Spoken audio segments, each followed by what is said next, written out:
So let's just talk now about the visualization. You know, we've got the left side of the brain and the right side of the brain.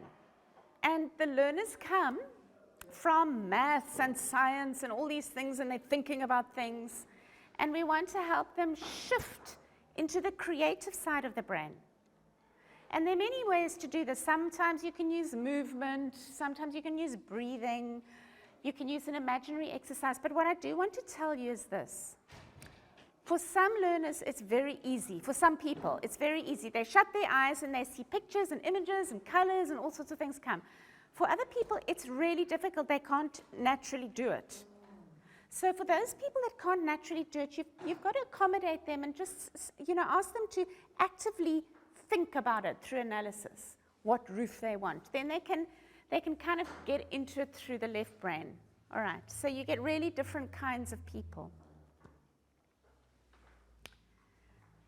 I'm going to read for you. You're so fortunate, everybody coming from school. You can just relax now, and I'm going to ask you to put all brushes down. And don't worry about what you're going to do. Something very surprising might come up. So just for now, I'd like you to get really comfortable in your chair and put your feet on the floor somewhere. And put your hands somewhere where they're comfortable. They could be on your lap, they could be on the table.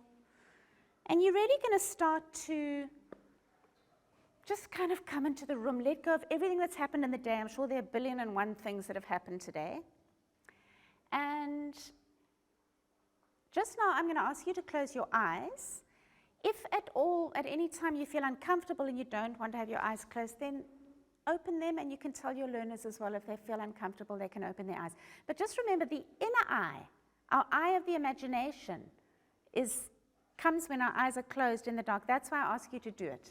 So it's not for any other reasons, just to access that imaginary place of ours, which is different to our outer eye. Okay, so we're going to do an imaginary exercise. I'm going to be asking you to bring into your imagination a safe and special place or dwelling that you call home. So make sure you're sitting comfortably in your chair with your feet on the floor and your hands on your lap or desk. Relax your shoulders and just start to notice your breath. You might feel your shoulders slightly rise and fall, and your chest expand and contract with each breath. You might want to take a deep breath or two. And see if you can just let your thoughts go. See your thoughts like clouds coming and going. When a thought comes up, just let it go.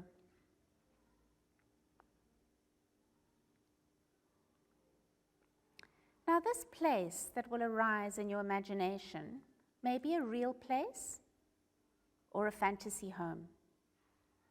It may be a place you saw in your past, a place that already exists, or a place that may materialize in your future.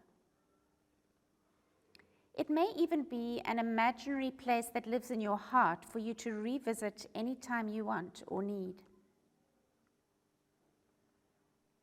First, imagine where this special home is. Is it by a river?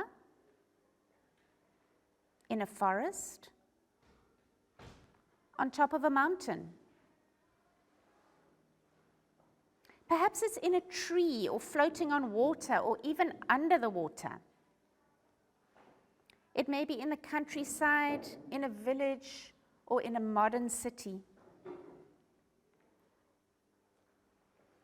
Now imagine the size of this home. Is it small, simple, cozy? A place where you feel relaxed and safe? Is it a family home with several rooms? Perhaps it is grand and palace-like. But most importantly of all, it must reflect the saying, home is where the heart is. Is this a simple home with one floor, or a double story, or perhaps it has multiple stories? And what do the stories mean for you? Does each one have a special meaning? Are there any secret places, a cellar, or an attic, or perhaps a tower? What is your home built out of? Imagine walking up to it and touching it. Is it built in an environmentally friendly way? Does it reflect nature around it?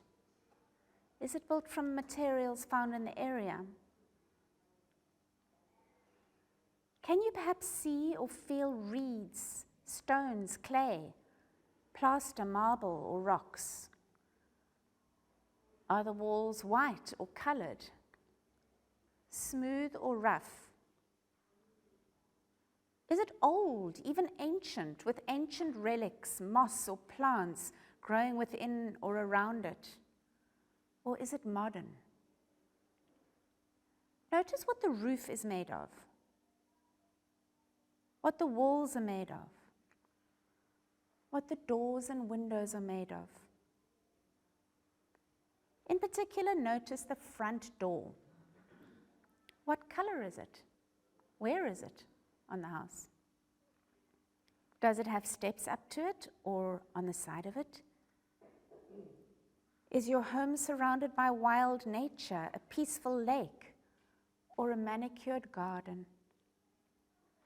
Perhaps there's a vegetable garden or animals around your home.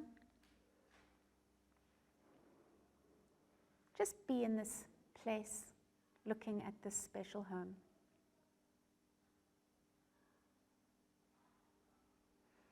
Now imagine yourself walking away from your home, knowing that it lives on in your imagination and heart. And when you're ready, you can wiggle your toes, wiggle your fingers. You may want to roll your shoulders a little bit now. And if you want, you may even want to stretch up. And when you're ready, you can open your eyes. So everybody should find in front of them their piece of paper, and I'm going to suggest that you set the scene by painting an impression of what's around your house. Whether it be nature, a city, just something super simple.